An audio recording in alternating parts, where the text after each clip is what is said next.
ক্ষমতায় এসেই সামরিক বাহিনীকে পঙ্গু করার জন্য ভারতীয় নীল নকশায় পিলখানায় সেনা হত্যাকাণ্ড 2014 সালের 2013 সালের 5ই মে শাপলা চত্বরে আলেম ওলামাদেরকে হত্যা এবং 2024 সালে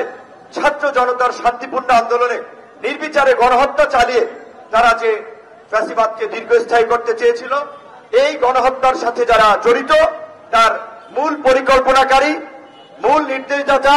মূল মাস্টারমাইন্ড ছিলেন ফ্যাসিস্ট সরকারের প্রধান শেখ হাসিনা। 100 গ্রাম রাঁধুনি হলুদ বা মরিচের গুঁড়ার সাথে 2টি এবং 200 গ্রামের সাথে 4টি রাঁধুনি স্বাদ মিশালি ফ্রি।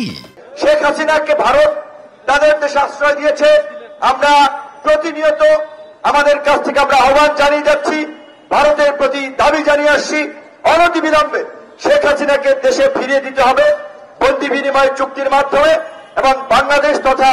আন্তর্জাতিক আইন অনুযায়ী মানবতা বিরোধী অপরাধের কারণে গণহত্যায় জড়িত থাকার কারণে শেখ হাসিনা ও তার দোষরদের বিচার হবে। সেই বিচারের দাবি এবং এই যে ফ্যাসিস্ট আওয়ামী লীগ, এই যে গণহত্যাকারী দল, এই যে হিটলার মুসোলিনের মতো দল, এই ফ্যাসিস্ট দল যেন